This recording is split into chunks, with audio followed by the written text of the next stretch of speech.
You live surrounded by numbers, bills, deadlines, collection messages, and looks that try to remind you that you owe, that you are late, that you are trapped. And because the world repeats this, you have begun to believe it is true. But the world only repeats what you first accepted within yourself. Everything that appears outwardly is just the shell. The seed is always in the invisible, and as long as you continue to perceive yourself as someone struggling to get out, you will continue to create situations that demand struggle. As long as you perceive yourself as someone who owes, you will remain surrounded by debts. Not because they have power, but because you are identified with the state that sustains them. Most people live as if they were victims of fixed circumstances, as if life were a set of immutable facts that need to be carried on their backs. But this is just collective hypnosis, a shared illusion. Nothing around you is as solid as it seems. Nothing has real authority. Everything you call reality is merely the delayed reflection of what you have already settled within your innermost being. This is why changing the external appearance never works. You are trying to change the mirror, but keeping the face, the mirror reflects. In 1936, that man was no different from you. He looked at the papers, at the negative balances, at the overdue notices, and believed that it was a divine sentence etched in stone. He thought the world was telling him, "It's impossible to get out of this." But it wasn't the world. It was the reflection of his own inner conviction. And when he walked through my door, he walked in carrying not debts, but identity. The identity of the debtor. And as long as that identity was alive within him, no negotiation, no effort, no strategy would free him. I looked at him and saw that what needed to be transformed was not his situation, but the internal place from which he observed the situation. He believed he needed to conquer freedom. I showed him that he needed to assume it. And at that moment, even before any words were spoken, one thing became clear. No one leaves a state by force. One leaves by substitution. The old state must die for the new to live. There is no negotiation between light and shadow. One exists only as long as the other is not assumed. Therefore, the word I gave him was not a command to the external world. It was an internal confirmation, an anchor, a door locked behind the old man. The word "paid off," spoken as an internal fact, not as a wish, cut the roots of the debtor's identity that he had carried for years. Because when you change your identity, everything around loses the obligation to remain as it was. And the world, which has always been a servant, simply obeys. This is what you need to understand now. You are not dealing with debts, numbers, or circumstances. You are dealing with states, and states are chosen. They are inhabited. They are assumed. Just as you can change your clothes, you can change your state. And the world, like a mirror, will change with you. You don't conquer the external. You replace the internal, and the external loses meaning. That's where everything begins. That's where everything changes. That's where the impossible bends. When you pray for something, you are silently affirming that you don't have it. And what you affirm, even without realizing it, becomes the state you inhabit. This is why so many spend years pleading for changes without ever touching them. Because they continue praying from emptiness, from lack, from waiting. What I taught the man in 1936, and what I need you to understand now, is that true prayer is not a request, it is an acceptance. It is an internal repositioning. You don't address an external power to make something happen. You awaken the inner power by assuming it has already happened. Prayer, in this sense, is not a bridge to reach the desired end. It is the end itself, clothed in consciousness. When he pronounced the word paid off, he didn't try to convince God, the world, or himself. He simply settled into the state of one who is already free. He spoke the word not as one who creates, but as one who recognizes. And that is what transforms everything. Most people think that feeling hope, enthusiasm, or strong desire is enough. But desire doesn't create. It only points to what you are not yet. True creation happens when you abandon desire and assume fulfillment. The human mind is conditioned to look for signs, expect improvements, wait for the external world to show evidence before allowing itself to feel that something has changed. But this is living backwards. It is living as someone subservient to the mirror instead of someone who determines the reflection. The state you assume with silent conviction is more powerful than any amount of debt, any size of obstacle, any delay the world presents. The state is the cause. Appearance is just the delayed effect, and effects cannot resist when the cause changes. This is why, when teaching about true prayer, I insisted that he do nothing to get rid of the debts. Don't try to pay them off, I said. Just be paid off, because any movement made from the state of someone who owes only reinforces that very state. You can work tirelessly, make agreements, renegotiate values, cut expenses, but if internally you continue to be someone trying to get out of debt, you will never get out. True prayer is the breaking of that logic. It is the act of aligning with the end and allowing the world to reorganize itself according to this new inner position. When he began to repeat the word paid off, he didn't do it as a mantra. The repetition wasn't what mattered. It was the recognition. Each time he said it, he breathed like a free person. He looked around like a free person. He walked like a free person. He didn't wait for the statement to change to feel different. He felt different, and the statement changed because it had no other choice. This is the law. The state you assume with profound sincerity must manifest. It cannot be avoided. It cannot be delayed. True prayer is assuming the end as present, not as a promise. It is inhabiting what you want to live as if it were already yours, because it already is. You just hadn't recognized it yet. But now you do. And when you recognize it, change has no alternative. It obeys. Life never gives you what you wish for. It gives you what you are. And this is what most people never realize. When you look at a bill, a negative balance, or a circumstance that seems to limit you, you are not seeing the truth about yourself. You are seeing only the reflection of the state you have sustained for too long. Nothing outside of you is trying to punish you, block you, or test you. The external world is not a judge, it is a mirror. It simply returns, with absolute obedience, what you have accepted yourself to be within. And as long as you continue to perceive yourself as someone in search of relief, you will continue to receive reasons to seek relief. As long as you perceive yourself as someone who needs to solve problems, you will continue to attract situations that demand solutions. The mirror has no will of its own. It merely reflects the face you present before it.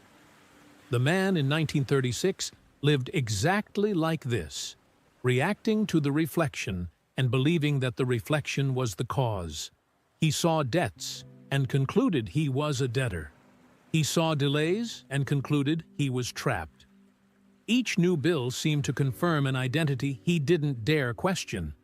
But when I showed him that all of it was merely projection, something changed.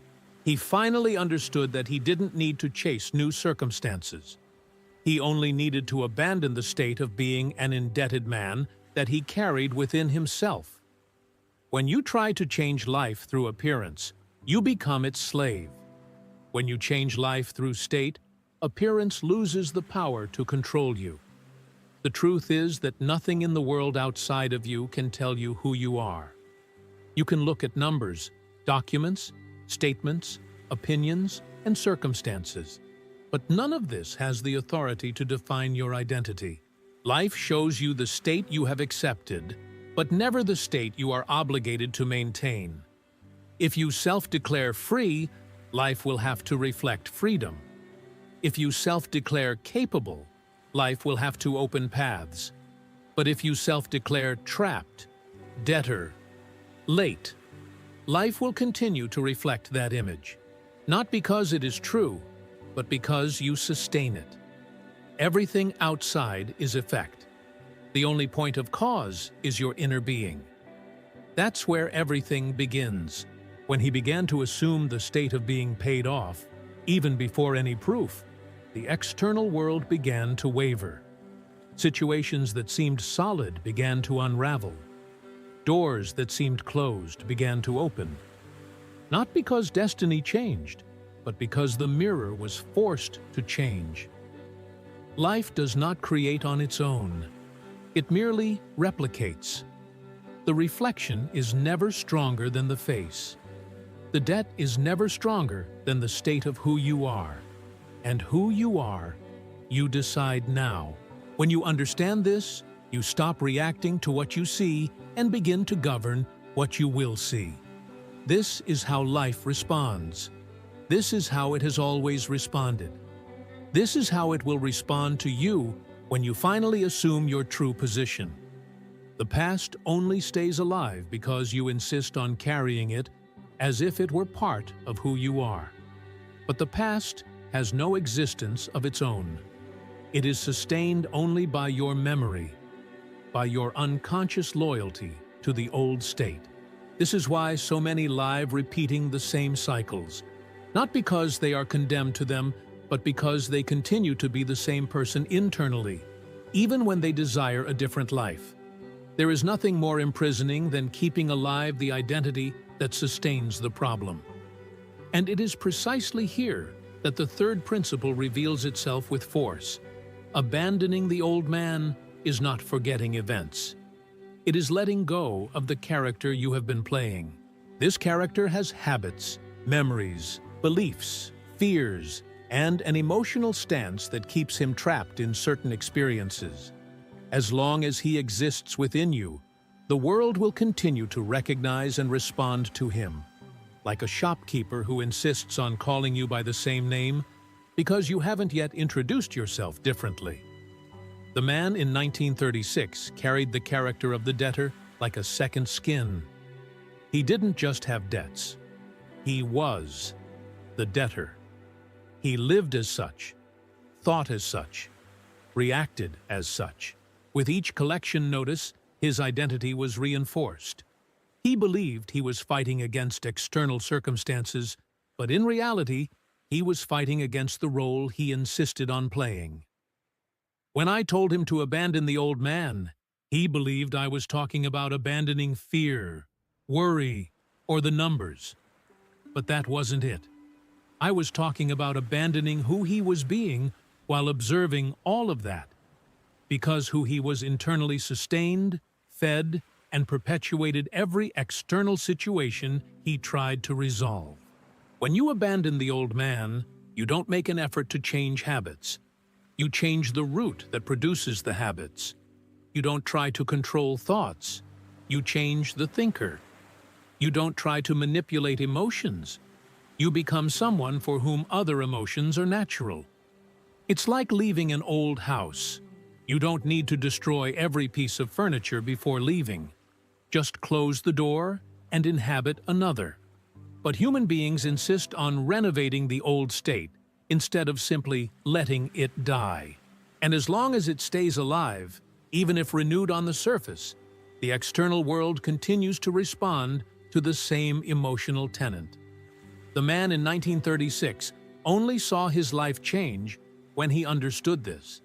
He realized that it was no use acting like a debtor trying to solve debts. He needed to become a paid-off man before any proof said so. He needed to feel freedom before living it. He needed to breathe like someone who owed nothing. When he assumed this new character, silent, secure, Finalized, the old one simply lost space. His beliefs began to crumble. His fears began to weaken. And his reality began to reflect this internal change.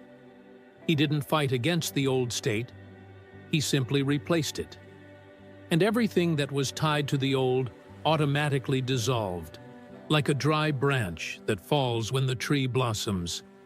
Abandoning the old man is the point where transformation stops being theory and becomes inevitable.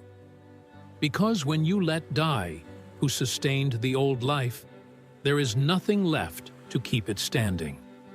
The reality that seemed so solid loses its foundation, and it is here that the new becomes possible, not because the world changed, but because the being to whom the world responds finally changed. Action born of desperation is always confused, heavy, anxious. It is the attempt of a state of lack trying to force the world to give it what it hasn't yet assumed to be. This is why so many work tirelessly, make plans, try to control all variables, and, even so, continue to go in circles. They believe that action creates change, when the truth is exactly the opposite. True action is a consequence of change, not a cause. You don't move to build a state. You move because you are already in it. This is the fourth principle, and it dismantles the entire logic of human effort based on fear. The man in 1936 lived exhausted. He worked twice as hard, tried to renegotiate debts, sought practical solutions, but each action reinforced the same state, that of someone who desperately needed to solve something. And as long as that state was the foundation, no action would have real power. He believed that if he acted enough, he would finally feel free. But this is a misconception.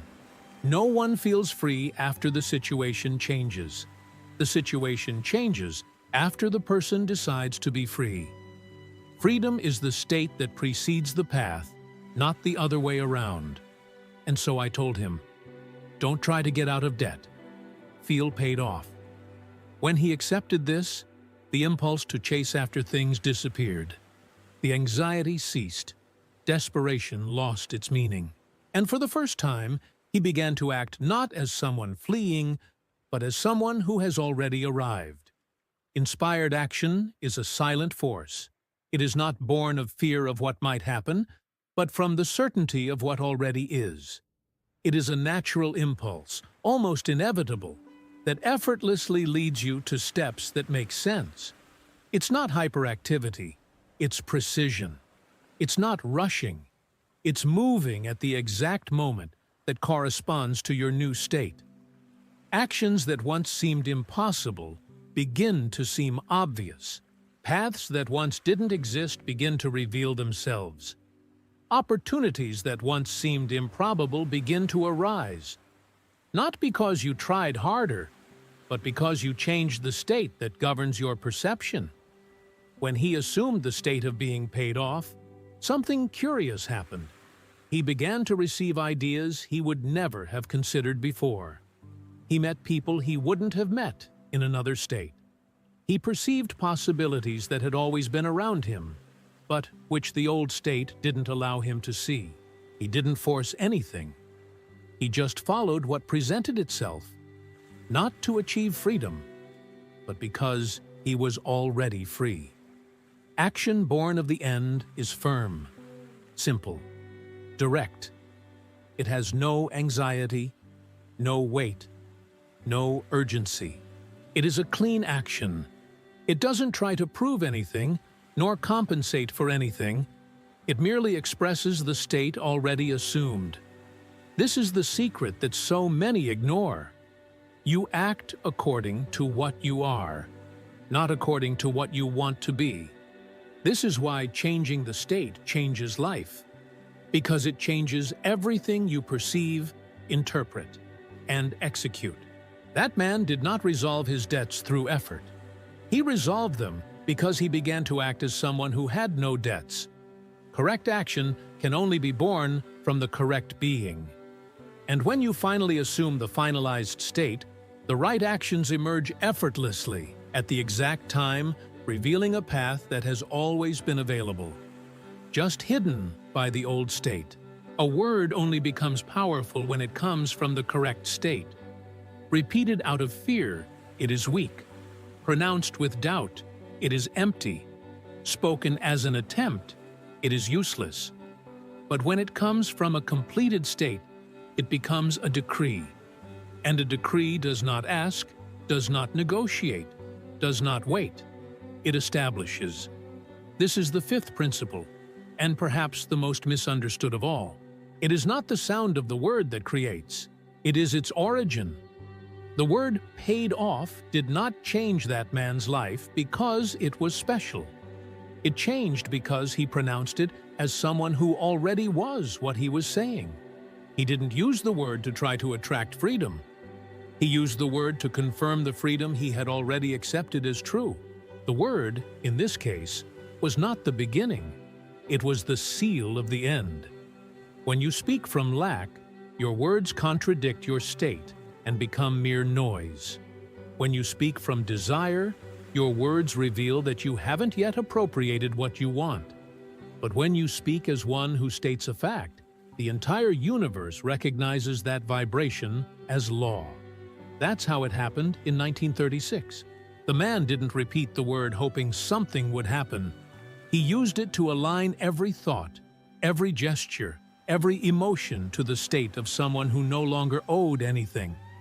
It wasn't a mantra. It was identity. It wasn't a technique. It was position. He pronounced paid off, with the silent certainty of one who merely describes an inner reality. And when the inner reality is firm, the outer loses the possibility of disagreeing. The word is like the last brick placed in a structure you have already completed within yourself. It is the confirmation, not the effort. Therefore, even though he repeated it only a few times, the impact was profound because each repetition was coherent. He didn't slide back into the old state when looking at circumstances. He remained firm in the new, and the word merely served to consolidate that firmness. His consciousness had changed, and the word merely sealed that change. This is why the world sprang into motion immediately. Debts that seemed impossible to resolve were paid off through unexpected means. People appeared, doors opened, situations reorganized themselves like pieces finally finding their place. None of this was coincidence. It was obedience. The word spoken in the right state forces the world to align. This is what you need to understand. The word is not magic. It is a reflection. It is an expression. It is the external sound of an internal certainty. This is why any word can serve as long as it comes from the assumed end. You can say, resolved, completed, done, paid off. But if you say it from lack, nothing changes. If you say it from the end, nothing remains. The word only has power when whoever pronounces it has already become the word itself in consciousness. Just as that man became paid off before he was on paper, you need to become, internally, what you affirm. Because the universe doesn't respond to what you say, it responds to what you are when you say it. When this becomes clear, you no longer use words to ask. You use them to confirm. You don't use them to try. You use them to establish. And the world, as always, simply obeys. Because it has no choice before a decree born of the end. Everything you seek already exists within you as a living possibility, waiting only for you to assume the corresponding position. The world has been quick to show you limitations because you have been slow to abandon the states that sustain them. But now that you have understood the law, there are no more excuses, no more room to live as someone who begs, waits, or negotiates with reality. You are not here to be governed by circumstances. You are here to govern them. The man of 1936 did not change his life because he found a miraculous technique. He changed because he finally accepted that the power was never outside. And when he assumed the end, the universe had no alternative but to reflect that end. Now it's your turn. From this moment, you stop begging for external changes and start silently commanding everything to align with your new state. You don't look at the statement to decide who you are. You decide who you are, and then you see the statement obey. You don't wait for the world to improve to feel freedom. You feel freedom so that the world manifests it. Everything bows to the assumed state, and nothing can resist a consciousness that settles in the end with serenity and conviction. You are not trying to pay off debts. You are someone paid off. You are not trying to solve life. You are someone resolved. You are not trying to achieve what you desire. You are someone for whom desire is already an internal fact. Let the old die. Let the new live.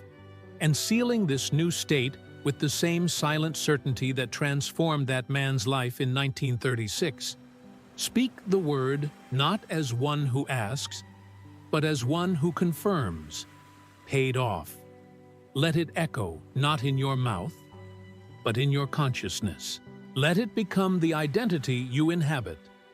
And observe, not with anxiety, but with firmness, as the world, like a faithful servant, reorganizes itself around your decree. Everything already is. Everything obeys. Everything is within. Imagine that night has fallen, and the world outside begins to quiet down. Lights dim, noise ceases, and only breath continues, soft, steady, like the rhythm of life.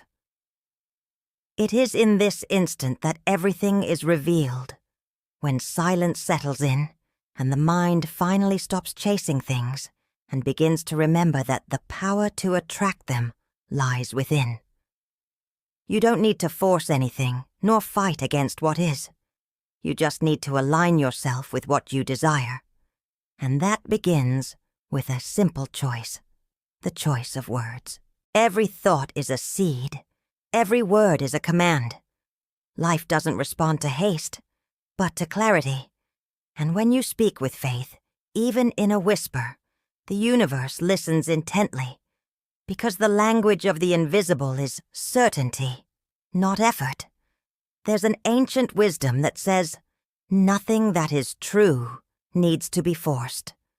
What is yours comes when you become compatible with it. Therefore, this meditation is not about asking or desperately wishing.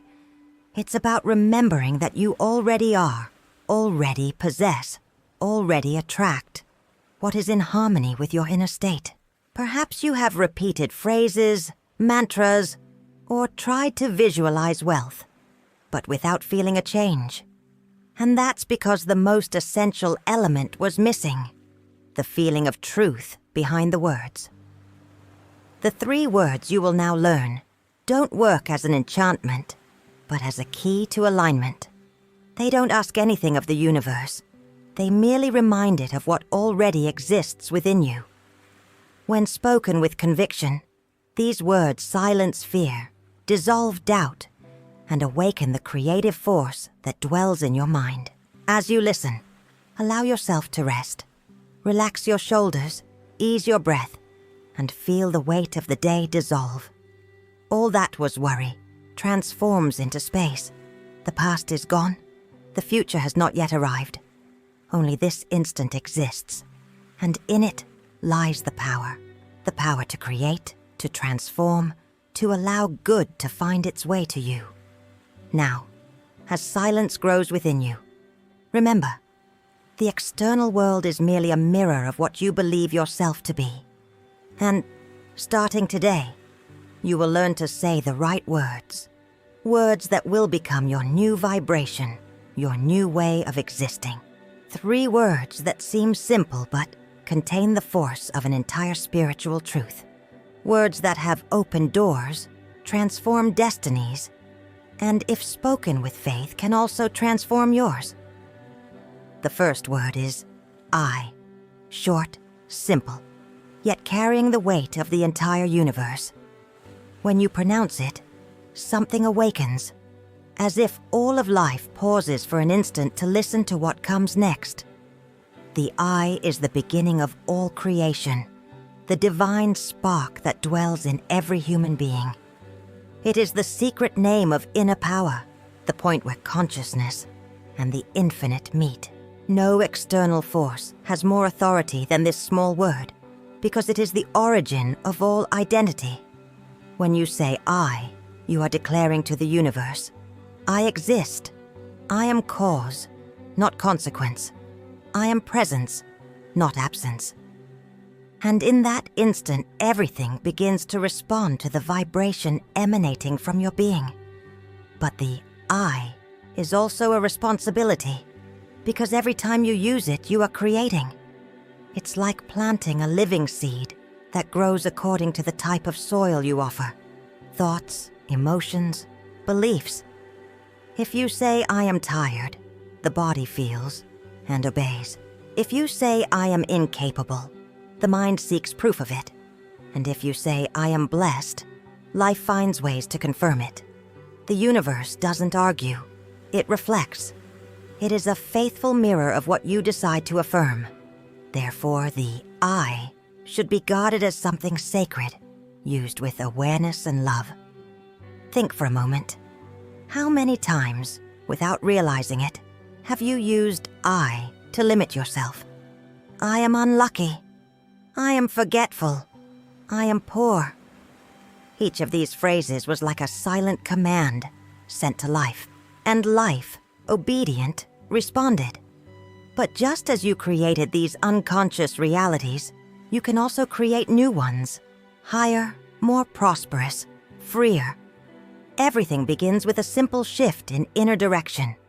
The I is your creative center. It's like a light that, when lit, begins to reveal the path. When you identify with fear, the I shrinks and fades. When you identify with faith, it expands and illuminates. The difference between those who live in scarcity and those who live in abundance lies in how they use the I. One associates it with lack, the other with fullness. One says, I cannot. The other says, I can, and I am ready. And life, obeying the dominant vibration, shapes circumstances in accordance with what has been affirmed. Use the I with awareness. Upon waking, even before looking at your phone, place your hand over your chest and say, I am alive, I am protected, I am guided by good. It's not an empty phrase. It's a frequency adjustment.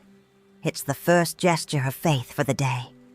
When fear comes, just repeat, I. Feel the strength of this word vibrate within you. It is a reminder that power is not outside. It is in the one who observes, chooses, and speaks. In the silence of the night, when everything seems uncertain, remember that the I is the point where the possible begins. The I is the root of being, the spark that never extinguishes.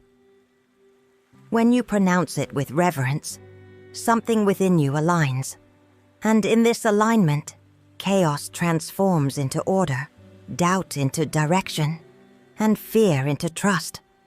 Because the I is the name of the presence that creates. It is the breath of the divine within you, calling the universe to cooperate with what you have decided to be. The second word is AM. It is the movement after consciousness. If the I is the origin, the AM is the flow. When you say I am, something invisible sets into motion. It's as if divine energy, silent until then, begins to organize itself around what you declare yourself to be. The AM is the verb of existence, the power that transforms thought into form, idea into reality. It is the bridge between what is within and what manifests externally. Therefore, every time you say, I am, you are not merely describing yourself. You are creating the world around you. The AM is the creative breath. It carries the vibration of continuity, of movement, of life in expansion. It is through it that the invisible takes form. When someone says, "I am sick," the body obeys. When they say, "I am healed," the body begins to remember its natural state of balance. When someone affirms, "I am blessed," the path opens subtly, yet constantly. The AM is the energetic signature of your state of being, and everything you repeat after it becomes a decree. Notice how most people use AM without realizing its power. They say, "I'm anxious," "I'm unlucky," "I'm confused," and reinforce these identities every day. They repeat them so much that the subconscious accepts them as truth, and life takes charge of confirming them. But you can change the course of everything by choosing new words, new definitions for yourself. Because when you change what you say after "I am," the world changes what it brings to you. To say "I am" is an act of faith. It's stepping into the invisible and trusting that the ground will appear. It's deciding what you are before circumstances prove it. It's looking at the seed and affirming, "A tree already exists here," even when everything still seems empty. When you say, "I am," you are aligning with the desired state. And the more you feel this as truth, the more quickly life reorganizes itself in harmony with your declaration. Make this a daily exercise. When you wake up, before getting out of bed, say softly, "I am calm, I am guided, I am prosperous." Let each word settle within you as if a new foundation is being built. When something goes against you during the day, breathe and mentally say, "I am peace." When you feel fear, say, "I am protected." These small affirmations are not simple phrases. They are keys that keep you in the frequency of good. Over time, the AM will become your most sacred habit. It will replace haste with trust, doubt with direction. And when you begin to feel the difference between repeating a phrase and living an affirmation, you will understand the secret of those who transform their reality in silence, effortlessly, simply by remaining firm in the right state. The AM is the verb of God in action within you. It does not ask, does not beg, it affirms. And in affirming, it creates. When spoken with awareness, the AM becomes the channel through which the impossible comes into existence. The third word is rich, and here many get confused. They think being rich is merely possessing money, but true richness begins long before any number in a bank account. To be rich is a state of consciousness. It is knowing that there is enough abundance for everyone, and that the source of this abundance dwells within you. When you say, "I am rich," you are not trying to convince the world of something. You are reminding the universe of your divine, limitless, creative nature. Rich is a word that vibrates prosperity. It awakens an energy of completeness, of confidence, of fluidity. When you pronounce it with faith, something within you expands, and the fear of lack begins to lose its grip. Because there's no way to feel truly rich and remain trapped in scarcity. The subconscious begins to work in your favor, guiding your actions, inspiring ideas, opening doors. The prosperity that seemed distant begins to draw near in natural ways, like a river finding its way back to the sea. But it's important to understand, saying "I am rich" is not arrogance. It is recognition. It is the opposite of vanity. It is gratitude in the form of words. It's looking around, even in difficult times, and realizing that there is still air, still life, still opportunities, still possibilities. The poor mind says lack. The rich heart says there is. And it is this "there is" that opens space for the new. When you change the lens through which you observe the world itself changes the way it presents itself. True wealth is not something you conquer. It is something you allow. It's in living with peace. in knowing that life works with you, not against you. It's in sharing, in creating, in serving with joy. When you affirm, "I am rich," you declare that you already possess the consciousness that attracts the best, and that everything that comes will merely be a reflection of that inner state. The right opportunities begin to emerge, the right people draw near, and the right ideas flourish, because the rich within you becomes a magnet for good. Repeat this phrase slowly. I am rich. Feel the sound vibrate in your chest. Feel the meaning spread not as a wish, but as a certainty. With each repetition, the mind begins to accept that abundance is life's natural state. Just as the sun doesn't need to strive to shine, you don't need to struggle to deserve what is already yours by divine right. Remember, the universe doesn't respond to those who ask with fear, but to those who affirm with faith. And when you repeat, "I am rich," you are not trying to force anything. You are aligning with the current of prosperity that has always existed, but which you might not have seen before. This phrase is like a spiritual password. Each time you pronounce it, you unlock another level of confidence, and the flow of life begins to move smoothly. I am rich is not a request. It's a realization.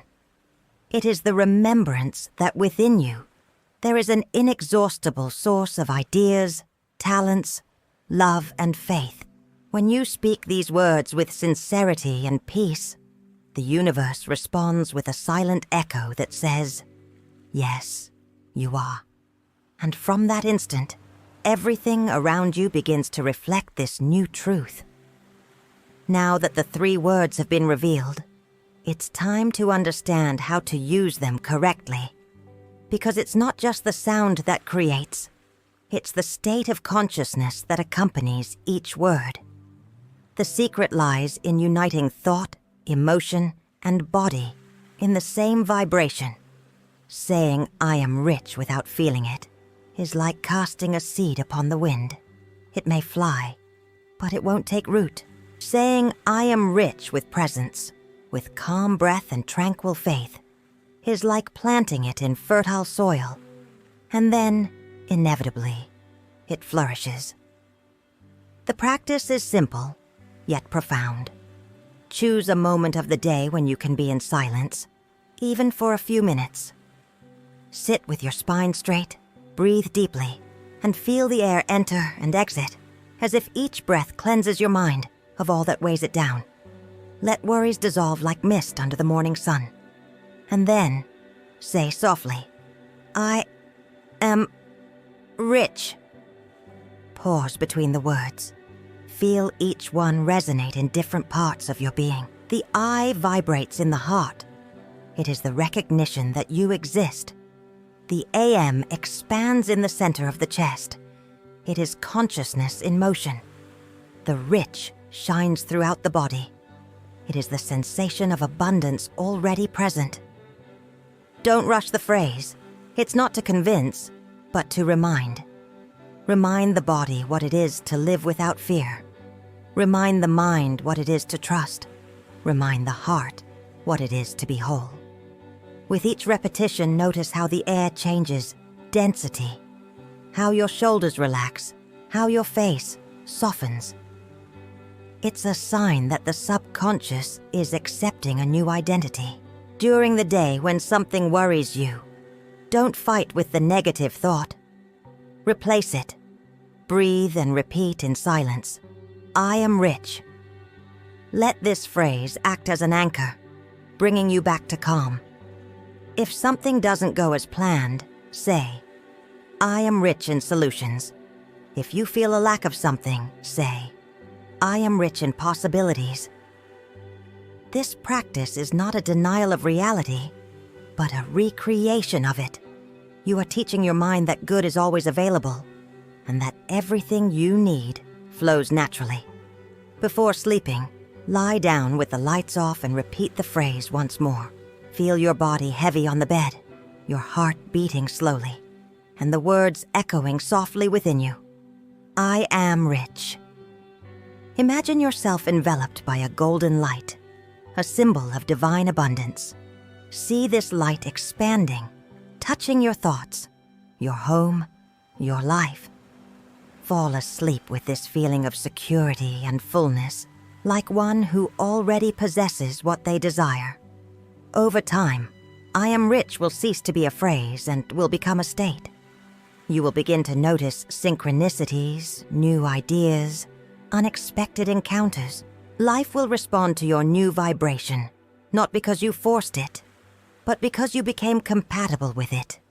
Use these 3 words with love, with serenity, and with constancy. They are a reminder that true creation happens in the silence of a steadfast mind and a confident heart. When spoken with faith, they transform the energy of doubt into certainty, and certainty into reality. Now, the cycle is complete.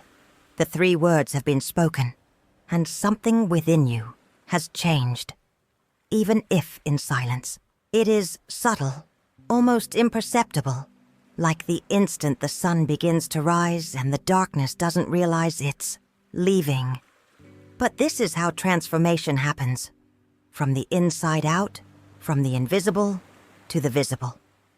The power was not in the words themselves, but in the awareness with which you pronounced them. When you say, I am rich with tranquil faith, you are not just creating a new reality, you are remembering who you have always been. Many live waiting for something external to resolve their lacks. They await sudden luck, a chance occurrence, a distant miracle. But true change begins the moment you recognize that the source of good is within. No wealth, health, or opportunity can remain if the interior remains trapped in the fear of scarcity.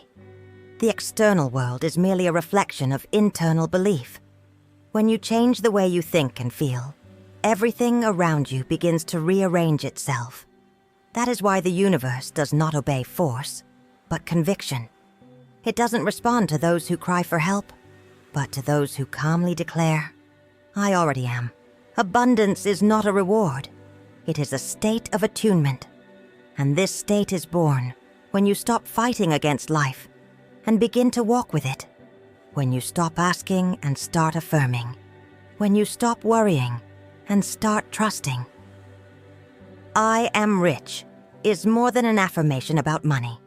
It is a seal of consciousness that encompasses everything. Love, health, ideas, peace. It is the remembrance that you are part of the source, and the source is never lacking. Use this phrase as one breathes. Upon waking, say, I am rich, and allow the day to mold itself to this vibration. As you walk, feel the ground beneath your feet, and repeat in silence, like a natural mantra. When facing a challenge, don't reject it. Affirm the greater truth. I am rich in strength, in wisdom, in solutions. And at night, before sleeping, let these words cradle your tired body and calm your mind. They will be the invisible thread that connects your rest to the renewal that will come in the morning. The wealth you manifest will not come from outside. It will spring from within, like a spring that never dries. When consciousness expands, the world responds. Ideas arrive, the right people appear, and the impossible begins to move smoothly. Faith becomes natural because you realize that the universe is cooperative, not punitive. It doesn't test your patience, it reflects your certainty. Now, breathe deeply. Release all that still weighs you down. What was worry transforms into surrender. What was doubt transforms into direction. What once seemed like lack is now just space being prepared for the new. Feel the tranquility of one who has already received, of one who is already in harmony with the flow of good. As silence returns to grow, repeat one last time, I am rich. Say it like one who recognizes an eternal truth. Allow the mind to surrender, the body to rest, and the heart to trust. From this moment forward, everything compatible with this vibration will begin to move in your direction. There is no rush, because what is yours cannot be lost. There is only the right time for the harvest. And it begins now. Sleep with this gentle certainty. You are safe, you are guided, you are blessed. The universe knows your name and responds to your vibration. And as you rest, good works in silence, organizing paths, opening doors, preparing encounters. Tomorrow, upon waking, the world will be the same. But you will not, because now you remember, I am rich. Listen carefully, because what I'm about to tell you isn't common advice. It's a key. If you hold this key for just 2 minutes, something will begin to shift in your life in a way that the logical mind cannot explain. Money will appear as if from nowhere. But make no mistake, this isn't about tricks, cheap magic, or stage illusions. I'm talking about the oldest, firmest, and most relentless law there is. Everything you see in the external world is merely a reflection of what you hold within yourself. The world out there is like a delayed mirror. It creates nothing. It merely returns the image you silently project. Your bank account, your debts, your limitations. All of these are just the echo of past states you accepted and nurtured. But just as a shadow changes when you shift the light's position, your entire reality begins to change when you dare to alter the state you inhabit within. The mistake most people make is to beg for external signs, to wait for something to happen first before they believe. That is the prison of illusion. If you wish to see money flow, you cannot kneel before appearances. You must assume, even without proof, that you are already supplied, already rich, already abundant. Because the law doesn't respond to what you ask for in desperation, but to what you accept with conviction. That's why I tell you, there's no need for more years of blind effort, of directionless striving. 2 minutes of focused awareness, of firmly sustained imagination, can move more wealth into your life than decades of struggle. It's not sweat that opens doors, but the state you carry in the silence of your heart. And if you dare to apply what I'm about to reveal, your financial reality will be forced to bend before the new state you decide to assume. Nothing you see outside happens by chance. Every detail of your financial life, every opportunity that has come to you, every difficulty that still seems to persist, all of this has an invisible root. This root isn't in the market.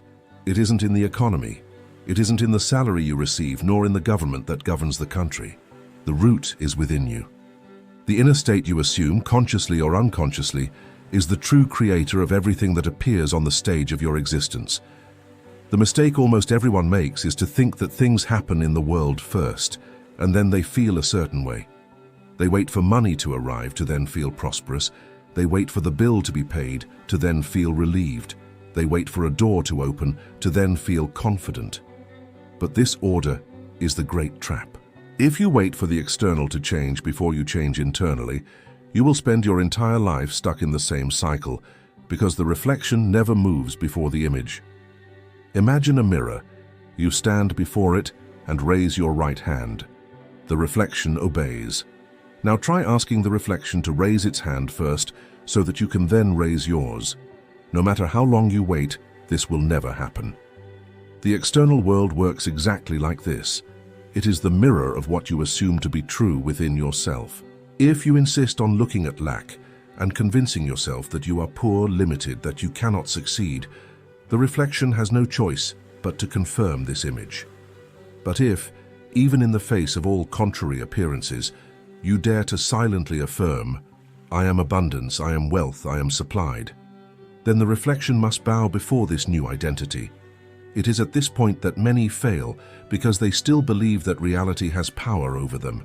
They look at their empty pockets and say, how can I believe I am prosperous if I have nothing? But it is precisely there that the law demands courage. It's not when things are easy that you prove who you are, but when everything seems to deny what you've decided to assume. True faith doesn't wait for proof. Faith creates the proof. You might be in a simple room with nothing of value around, but if within yourself you begin to move as someone who possesses, if you start to carry the demeanor, the feeling, and the confidence of a rich person, This state will become the invisible route that will attract the appropriate conditions to you. This isn't about pretending or deceiving yourself. Pretending is superficial and quickly breaks down in the face of difficulties. It's about inhabiting a state so deeply that the world has no option but to obey. You don't need to convince anyone. You don't need to tell others what you're doing. You don't need to justify yourself. Everything happens in silence, within. It's like planting a seed. You don't need to show everyone that you put the seed in the soil. Just water it, nourish it, and wait for harvest time. The inner state works exactly like this. Therefore, if today you want to see money appear as if from nowhere, start by changing the image you hold in your heart. Close your eyes and see yourself as someone who already possesses. It doesn't matter what your bank statement says. It doesn't matter what your debt is. It doesn't matter what appearances suggest. What matters is what you now accept as true. If you accept lack, lack will continue. If you accept abundance, abundance will begin to move. It is inevitable. The reflection cannot resist the image you project with conviction. I tell you firmly, the world does not have the power to decide your life. It merely obeys. And if until today you have lived in scarcity, know that this was not punishment, but a consequence of states you accepted without realizing it. Now that you know, the choice is in your hands. Continue accepting what you see and you will repeat the past, or dare to assume within yourself what you wish to see, and you will make the future bow. Everything begins in the invisible. Everything is born within. The inner state is the cause and the world merely the effect. And when you understand this deeply, you will discover that you will never again need to chase money, because it will come to you as a shadow follows the body of one who has decided to walk in the light. 2 minutes of disciplined imagination have more power than years of unconscious effort. Most people spend their entire lives wearing themselves out, running from one place to another, believing that only through sweat and struggle can something change. They work endless hours, sacrifice body and mind, but remain trapped in the same cycle of limitations because they never understood that the true key isn't in what they do, but in the state they place themselves in. It's like rowing against the current. The more force they apply, the more exhausted they become, yet they remain almost in the same place. What they don't realize is that simply changing their inner direction would cause the current itself to start working in their favor. When you dedicate 2 minutes of full attention, 2 minutes of conscious imagination, something moves in dimensions that eyes cannot see. These 2 minutes have the capacity to reprogram your consciousness more deeply than years of physical effort. Because everything you see out there is merely a consequence, while imagination is the cause itself. It is in this brief instant of concentration that you plant the seed that will inevitably sprout in the field of life. Try it now. Close your eyes and don't just think about money, but feel it as if it's already in your hands. See yourself paying your bills with ease, buying without fear, helping those in need. Mentally hear the rustle of banknotes, the click of a pen signing a check, the sound of a cash register drawer opening. Allow these scenes to be so vivid that you almost come to believe they have already happened. If you sustain this experience for just 2 minutes without doubt, without distraction, the external world will begin to organize itself so that this becomes real. The common mistake is to believe that imagination is a waste of time, while physical action is what solves problems. But the truth is that every action first originates from an inner image. If you change the image, you change the quality of your actions. You change the opportunities that arise. You even change the people who cross your path. 2 minutes of focused imagination change the vibration of your being, and this change inevitably attracts new circumstances. Remember, it's not necessary to spend hours in deep meditation or complicated rituals. The law does not demand this. 2 minutes of real concentration done with feeling are worth more than entire days of distraction. And when these 2 minutes become part of your routine, life begins to yield. It's like turning a key in a lock.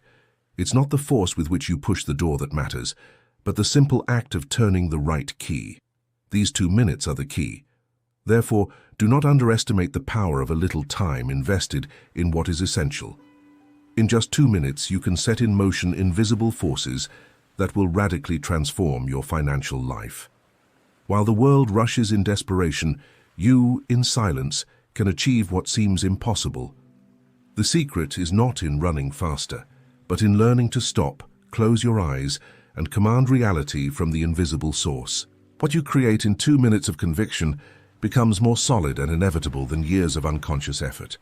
When you look at the visible world and see accumulated bills, seemingly endless debts, opportunities that don't appear, and doors that close, what you're really seeing isn't reality itself, but merely the reflection of old states you accepted. The world creates nothing, it merely reflects. It has no life of its own, no independent power. It is like a delayed mirror that returns the image you project internally, but always with a slight delay. What you experience today is merely the result of what you assumed yesterday, what you sustained over the past days, months, or years. That is why fighting against circumstances is useless. If you get angry about debts, despair in the face of scarcity, surrender to fear because you see no way out, you are merely reinforcing the image that feeds the reflection. The more energy you give to the problem, the more you crystallize that inner state, and the more the world needs to confirm what you've accepted as truth. The solution is never to fight with the reflection, but to change the image. You don't break a mirror trying to erase the shadow, you change your form before the light. Everything that appears before you is like the harvest of an invisible sowing. It's no use complaining about what has sprouted, nor forcibly tearing off the fruit. The only way is to plant new seeds and wait the natural time for them to manifest, and the seeds are the states you assume. If you plant poverty by declaring yourself lacking, by feeling limited, by mentally repeating "I can't," don't expect to harvest wealth.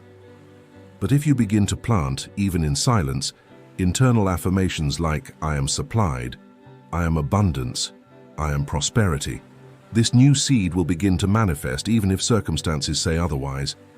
It is here that many fail because they believe the visible world is the cause. They see a negative bank statement and say, "My life is like this because my balance is in the red." They don't realize it's the opposite. The balance is in the red because they accepted the state of lack beforehand. The world merely obeyed. It's like a shadow cast on the ground. If you want the shadow to move, it's no use pushing it with your hands. You must move your body, and then the shadow, without resistance, will change too.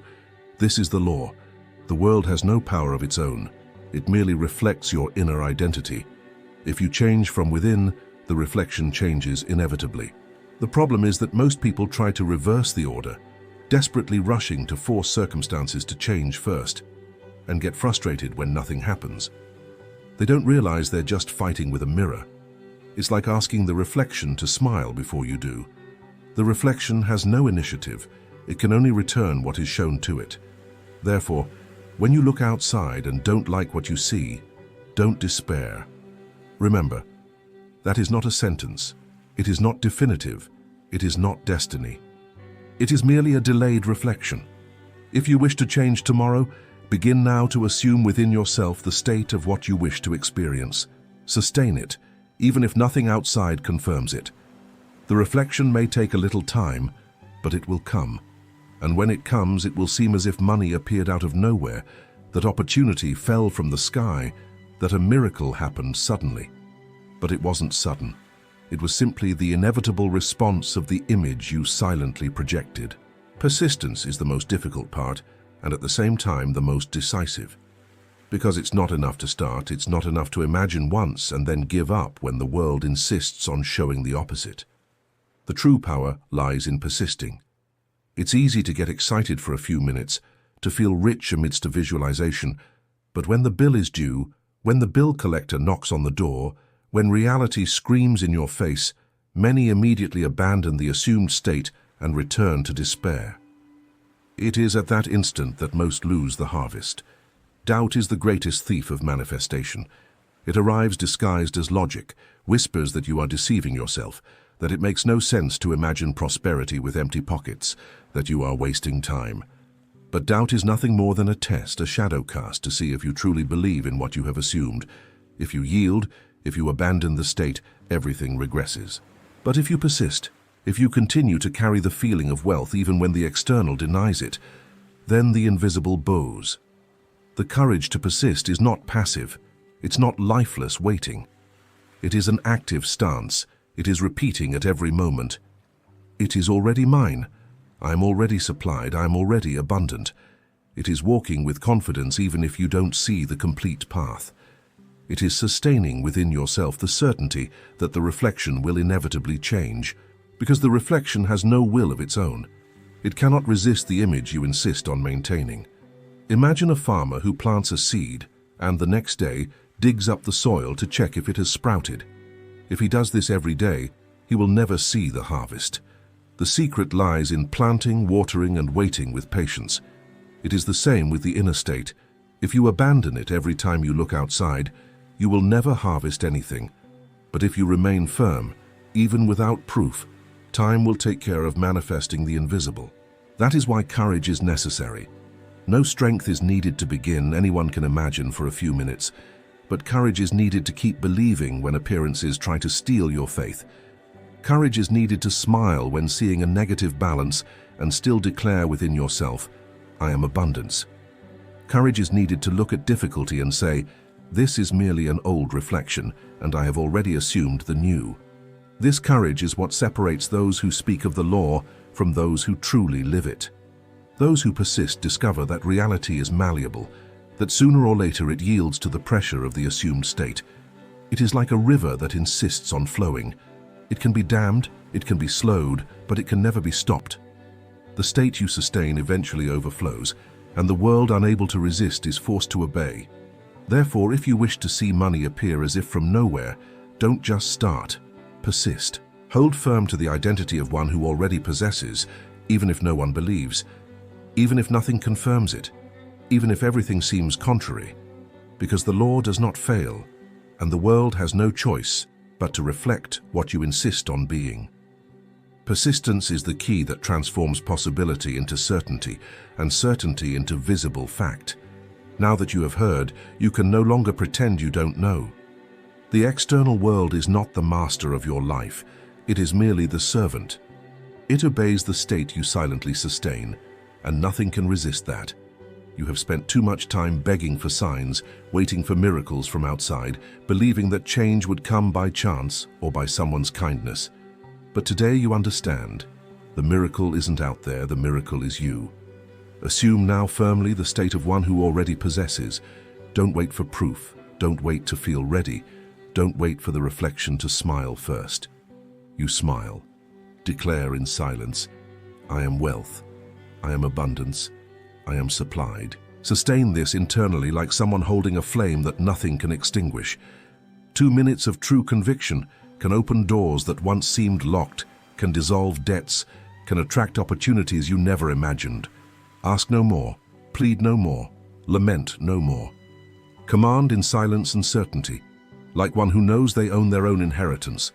The world does not resist one who has discovered their identity. And when you stop chasing, when you stop begging, when you dare to assume, then you will see. Money will appear as if from nowhere. But you will know it wasn't from nowhere. It was from your inner decision. It was from the law obeying the image you sustained. Therefore go and apply it now. Not tomorrow, not when it's convenient, now, because everything already is, and it is within you. The rest, inevitably, will bow.